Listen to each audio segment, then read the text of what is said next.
In the center of the galaxy, there was a place known as Arena Xeros. It was not just a place, it was a test, a brutal competition, a war game. Every 10 years, powerful alien races sent their best warriors to this arena. They came to prove strength, skill, and survival. This time, something new happened. For the first time in history, humans were invited. Other alien species laughed. Humans were still considered young in the galaxy. Weak, slow, too emotional, too soft. But the Zarnok, the rulers of the war games, wanted entertainment. They had seen enough of strong aliens. Now they wanted something funny. So they called Earth. Captain Elias Reyes, a strong, calm man in his 40s, was chosen to lead the human team. Along with him were 4 others, all trained, smart, and ready. But when they arrived at the arena, they felt the eyes of every alien watching them with amusement. A tall, silver-skinned alien, General Cortal of the Zarnok, stepped forward. "Welcome, humans," he said with a mocking smile. "Do not worry, it will be over quickly." The desert in front of them stretched forever. Red sand, deadly heat, and violent sandstorms. There were no trees, no water, no life. "Any last words before the games begin?" Cortal asked. Captain Reyes wiped sweat from his forehead. He was already sweating, unlike the other aliens who had dry, cold bodies. One alien from the Xither race, a lizard-like species, laughed loudly. "Look at them. They are already leaking." Another alien added, "They will melt before the first sun sets." Reyes smiled, a calm, confident smile. "We sweat because our bodies are smart," he said. "Let's see who's still standing at the end." The countdown began. 10, 9, 8. All warriors stepped toward the starting line. 7, 6. The heat from the sand rose like fire. Even the shadows felt hot. 5, 4. Reyes looked at his team. "Stay close. Stay alert. Don't try to fight the desert. Work with it." 3, 2. The aliens tightened their gear. Some pulled out weapons. Humans only carried light packs and water units. 1. The horn echoed through the arena. The war games had begun. The alien warriors ran in different directions. Some climbed rocky hills. Others disappeared into caves. The Xithers sprinted across the sand with high speed, their long legs built for desert movement. But the humans walked. Slow, steady. Each step measured. Each breath controlled. The Zarnok generals watching from above laughed. They are moving like old robots. How do they expect to win like this? But Reyes had studied this desert. He knew its tricks, the heat, the illusions, the dangerous storms. 3 hours passed. The sun was burning like fire. The sky turned white. One of the alien teams, the Glorax, collapsed under the sun. Their cold-blooded bodies could not handle the heat. Another team, the Vornex, tried to build a shelter. But the wind destroyed it in minutes. Sand filled their lungs. But the humans kept moving. Quiet. Focused. One human, Sergeant Mia, whispered, "They're dropping fast." Reyes nodded. "The desert is doing our job for us." Soon they reached a small dune. Reyes took out a scanner. "Multiple life signs ahead," he said. One of the alien teams. As they climbed over the dune, they saw something strange. 6 alien weapons dropped on the sand. Tents still standing. Food and gear untouched. But no bodies. Not even footprints. "Where are they?" one of the humans asked. Reyes looked around. The wind was too quiet now. The air too still. He bent down, touched the sand. Still warm, not disturbed. "They didn't walk away," Reyes said slowly. "They were taken." A silence fell over the team. "By what?" Maya asked. Reyes stood up, eyes scanning the horizon. The sun was beginning to set, but the heat was still intense. "I don't know yet," he replied. "But this isn't just a desert. There's something alive here. Suddenly, a sharp scream echoed in the distance. Not human. Not alien. Something else. Rice turned to his team. Stay close. From now on, we're not just surviving the heat. We're surviving whatever lives in it. Above, in the control tower, General Cortell's smile faded slightly. He looked again at the humans. Still standing, still moving, still sweating. And for the first time, he wondered if the war games were about to change forever. The sun did not rise in the desert. It exploded. The second day of the war games began with deadly heat waves. The sky turned orange and the sand glowed like fire. No one could hide. There were no trees, no caves, no mercy. The temperature crossed 60 degrees Celsius. Even the machines carried by the aliens started to fail. Circuits overheated. Cooling units stopped working. Inside the human camp, Captain Reyes looked at his team. Their faces were tired. Clothes soaked in sweat, but they were alive. We stay low during the day, he said. No fast movement. Drink small sips of water every hour. Keep breathing steady. The other species were not so lucky. Far away, the Xithar warriors, once proud and laughing, had lost 3 of their members. Their scales cracked under the heat. Their bodies could not cool down. In the sky, the Zarnok watched everything through drones. General Cortell gave a bored sigh. They're falling too quickly, he said. No excitement. Where's the drama? A young Zarnok officer looked at a monitor. Sir, the humans are still alive. Their body temperature is high, but stable. Cortell raised an eyebrow. Still sweating? Yes, sir. Constantly. He laughed. Strange creatures. Leaking water to survive. Back in the desert, Reyes and his team continued moving only when shadows grew long. They saved energy. Used maps to stay away from known danger zones. But still, something felt wrong. Sir, Mia said, looking at the scanner. Something's not right. I'm picking up weak signals, but they'd vanish after a few seconds. Could be storm interference, Rice replied. Or something else is moving under the sand, she whispered. Rice didn't answer. He just looked ahead and saw a figure crawling toward them. Alone. They rushed forward. It was one of the Vornex, a spider-like alien with 8 arms, each burned from the sun. Its armor was cracked, eyes wide with terror. Water, please, it whispered. Rice gave it a small sip. Where's your team? The Vornex shivered. Gone. All gone. How? The alien looked up slowly. Sand took them. No warning. 1 minute they were walking. The next, gone. Swallowed. Ray stared at the endless sand. It looked calm, peaceful even. But now it felt like a predator. That night, the humans built a small shelter using smart fabric. It reflected heat and kept out sand. Inside, the Vornex rested, barely breathing. Rice looked at Mia. Keep watch. We're not alone here. Mia nodded. She sat outside the shelter, holding her scanner and a small energy weapon. Hours passed. The wind howled like a dying animal.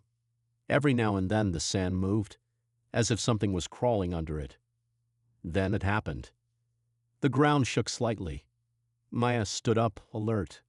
The scanner beeped. A large mass was moving underground. Fast. Movie, she shouted. The sand beneath the shelter burst open. A massive shape rose, like a worm made of dust and bones. No eyes, no face, just hunger. Reyes grabbed the Vornex and ran. The rest of the team followed. The shelter was gone in seconds, eaten by the sand monster. It's hunting movement. Ray shouted, Stay still. They froze. The creature circled once, then slowly sank back into the sand. Silence returned. Only the sound of their own breathing remained.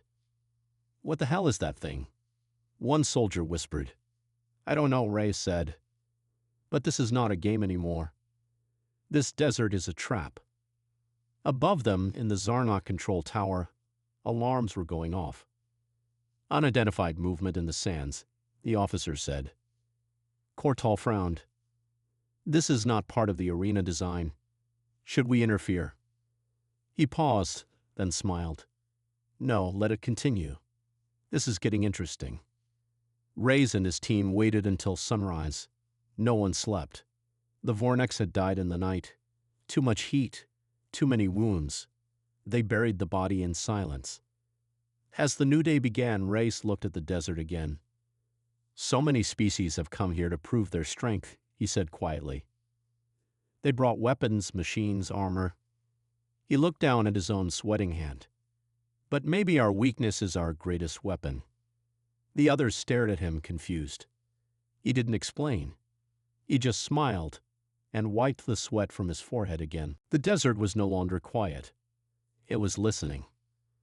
As the third day of the war games began, Captain Reyes and his team moved slowly across the dunes. Every step was careful. Every sound made them stop. They had seen it now. The thing under the sand. A creature that moved without warning, hunted by vibrations. It didn't chase food, it chased fear. Step light, Reyes whispered. No talking. No shouting.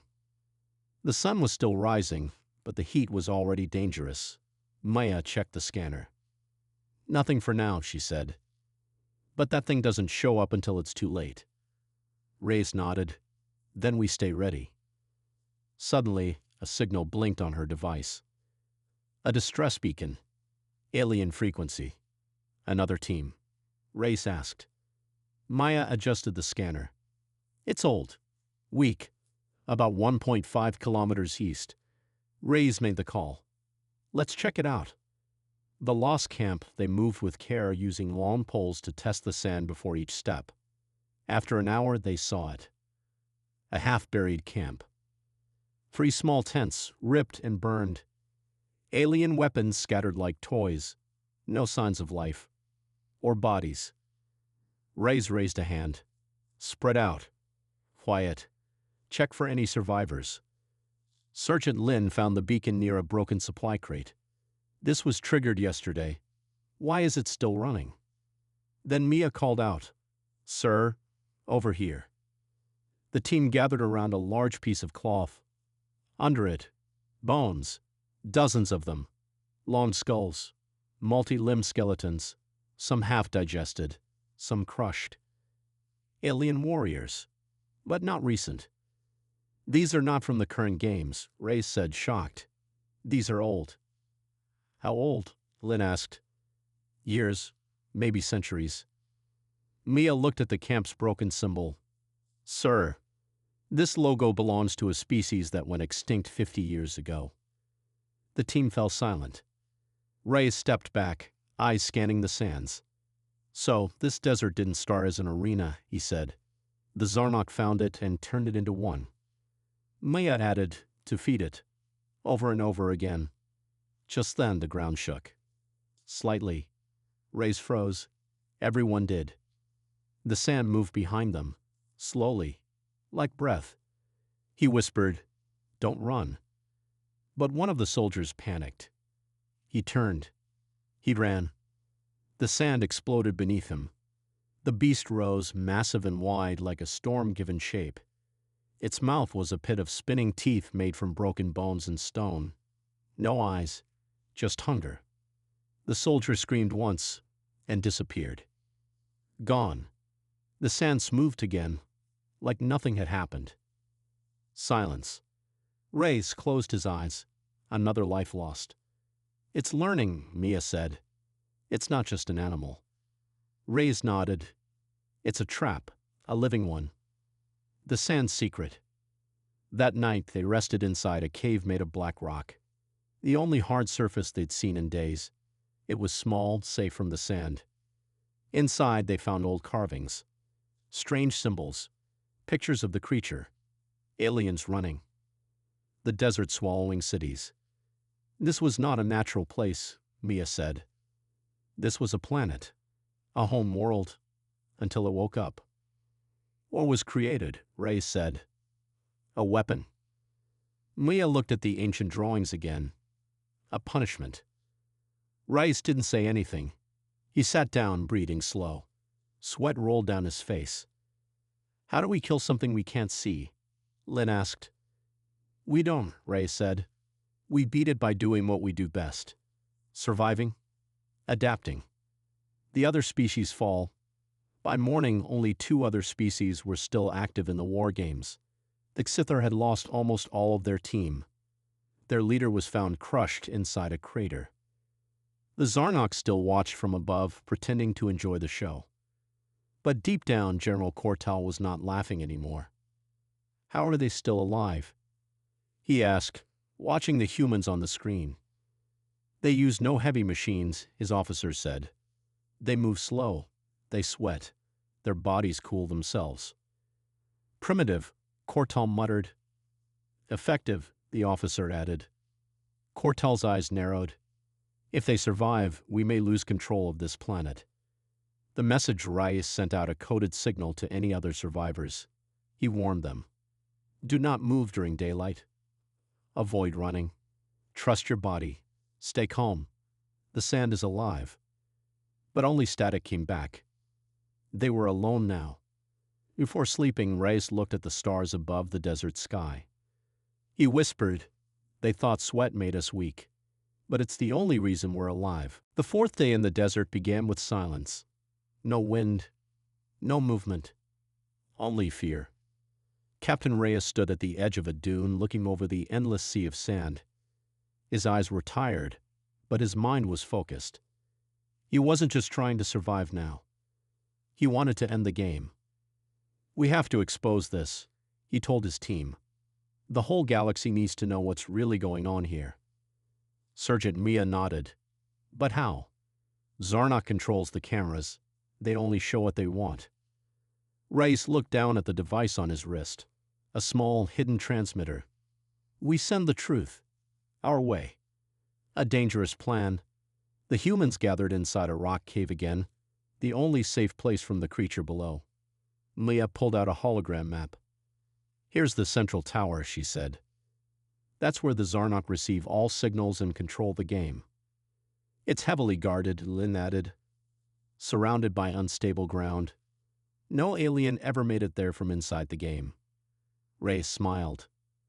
"Then it's time humans do the impossible again." The plan was risky. One team member would run across the sand, loud fast enough to attract the creature. The rest would use that time to sneak closer to the tower. "Who volunteers?" Race asked. Silence. Then Mia stepped forward. "I'll do it." Ray shook his head. "You're too important." She stared at him. "So are you?" Lin stepped forward next. "I'm the fastest. Let me go." Reyes looked at his team. They all knew whoever ran might not come back. The bait. At sunrise, the plan began. Lin stood at the edge of the dune, chest rising with nervous breath. "You sure this will work?" Reyes nodded. "If it doesn't, we're all dead anyway." Lin smiled.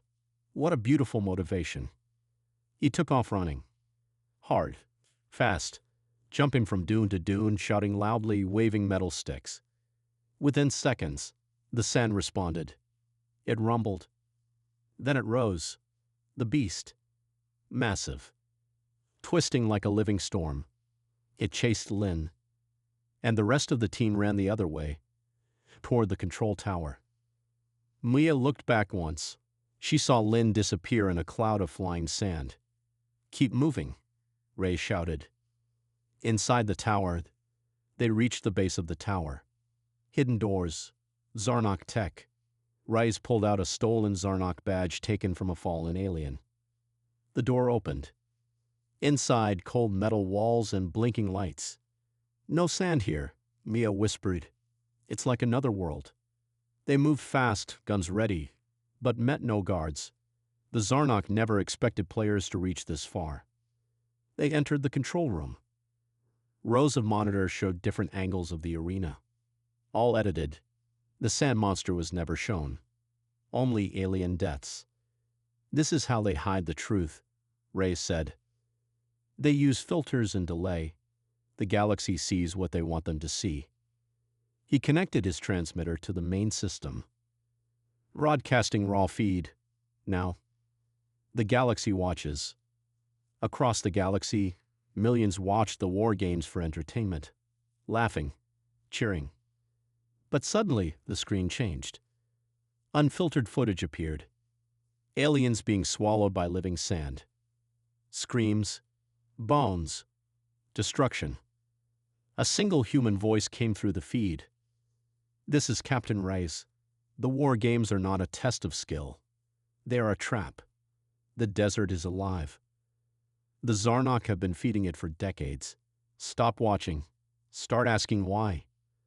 The audience was silent, shocked, outraged. The Zarnok react up in the tower, alarms blared. General Cortal rushed to the control room, furious. "How did they get in?" he shouted. A guard replied, "They used old access. We didn't think humans would reach here." Cortal smashed a console, cut the feed. But it was too late. The truth had already escaped. Across the galaxy, leaders began calling, demanding answers. Cortal's power was crumbling. One last sacrifice. Inside the tower, Reyes smiled as the transmission completed. "Mission done," he said. Then he looked out the window. The desert was moving again. Fast. Angry. The beast was coming. Toward the tower. "We need to go now," Maya shouted. But Reyes stayed. "You go," he said. "If we all run, it'll chase. Someone has to stay here and distract it." "No," Mia said. "You're not. That's an order." He gave her a small drive. "Take this. Give it to Earth." She nodded slowly, then ran. Reyes turned back to the screen, where the galaxy still watched. He faced the sand, unarmed, unafraid. And he smiled one last time. "You laughed at human sweat. But now the desert is sweating us." The tower shook, and the screen went dark. Across the galaxy, silence had replaced laughter. Screens once filled with cheering fans now showed horror. The feed from the desert still played, raw, uncut. Aliens being swallowed by a sand monster.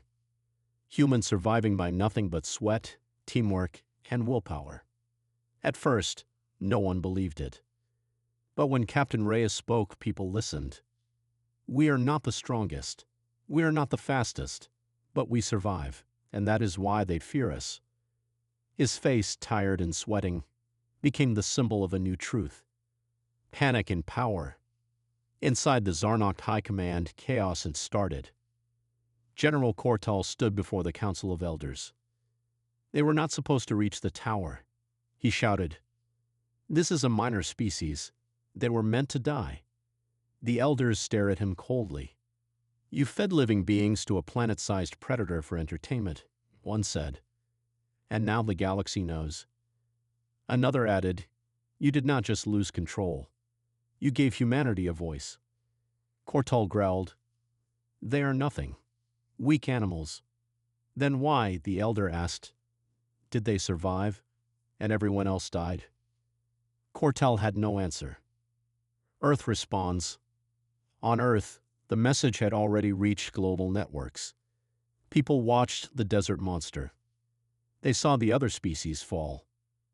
And then, they saw Reyes and his team survive, using no tech. No advanced weapons, just strategy, sweat, and courage. In a special meeting, Earth's leaders gathered. President Amina Khan of the Terran Union stood and spoke. "Enough is enough. The war games were never fair. They were never noble. And now we know the truth. From this day forward, humanity withdraws from all Zarnok alliances. And we demand trials for war crimes." Crowds cheered. Earth was done playing games. Heroes and ghosts. Leia returned from the desert 2 days later. She was the only known survivor from Rey's team. Dirty, dehydrated, but alive. She carried a small drive, the same one Reyes gave her. It held raw footage, voice logs, and ancient alien carvings from the cave. Proof that the desert was no accident. that the war games were not sport, but sacrifice. A press conference was held. Mia stood in front of cameras and said only one thing. He stayed behind to save us all. He was more than a soldier. He was human. And the galaxy listened. Other species rise. It wasn't just humans who reacted. Other species, those who had lost teams in the desert, began speaking out too. The Vornex, the Xithar, even the peaceful Orlans. They all shared their own truths. Each story matched. The desert had been a graveyard for decades, and the Zarnok were its caretakers. Soon, protests began on different planets. Crowds outside Zarnok embassies shouted one word again and again: humans, not as an insult, but as a chant of respect. The end of games, under pressure, the Zarnok Council shut down the war games permanently. General Kortal was removed from command and taken into custody. The Zarnok tried to erase the past, but it was too late. The truth was now part of history. A new reputation. Once, humans were known as the sweating species. Soft, wet, weak. But now, across the stars, the meaning had changed. Sweat became a sign of endurance, of adaptability, of strength. New posters appeared on alien worlds, painted by artists inspired by Earth. They showed a human face under the burning sun, eyes full of fire, sweat dripping down the brow. With one word under it: survivor. Mia's final message. Weeks later, Maya stood at a memorial built in honor of Rais and the fallen teams. The place was quiet. Desert winds blew gently. She placed a small metal badge on the stone. It had Rais' name on it. Then she whispered. They laughed at our sweat. But they didn't know. Sweat is what keeps us alive. A year had passed since the last war game. The desert was now silent. No more cheers. No more death. Just wind and memories. The Zarnok had lost their power. Their empire was broken. Many of their leaders were in prison. Others had vanished, hiding in deep space. But the galaxy hadn't forgotten. And neither had humans. The trial. Inside the Galactic court, millions watched live as General Kortal stood in chains. He showed no fear, no regret. The prosecutor, a Vornex ambassador, spoke loudly. You called them weak. You made fun of their sweat. You threw them into your monster's mouth. And still, they survived. Humanity stood where all others fell. Kortal growled, they cheated death. The judge, a neutral Aurelian, replied coldly. No, they respected it. That is why they won. The final sentence was given. Kortal would spend the rest of his life on a prison moon, alone, without light, without sound. His punishment, forgotten by history. The desert monument. On the same planet where the games were held, humans now built something new. A massive tower made from black stone and steel.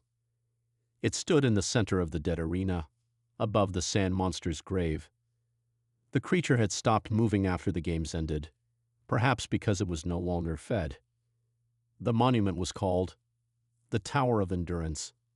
On its walls were names of every fallen warrior, human and alien, who died in the games. At the top, in silver letters, one quote: "Sweat now, or bleed later." Earth's new role. Humanity had changed.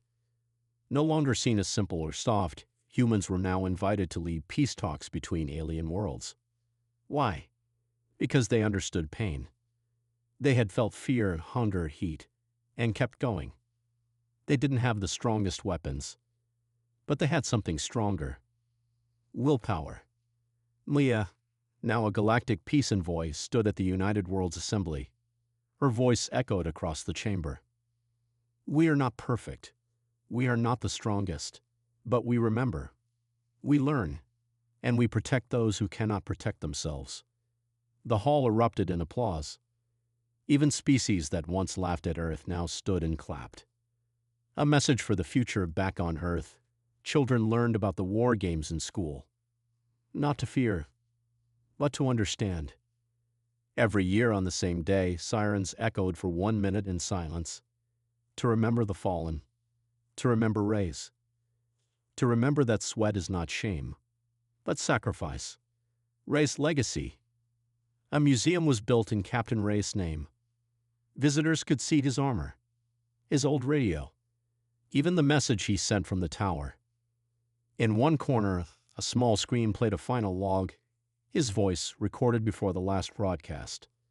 If you're hearing this, I didn't make it, but maybe that's okay. Maybe someone had to stay behind so others could move forward. If we sweat, we live. If we live, we fight. And if we fight, we win. The video ended with his smile. The final scene. In the same desert, now calm and quiet, two small children walked with their teacher. One of them, an alien child, asked, "Is it true? Humans beat the sand?" The teacher smiled. "Yes, not with guns, not with ships, but with sweat and heart." The human child looked up. "Can I be like Reyes one day?" The teacher placed a hand on his shoulder. "You already are." The two children ran off, laughing. The wind blew. The tower stood tall in the background, and the desert at last rested.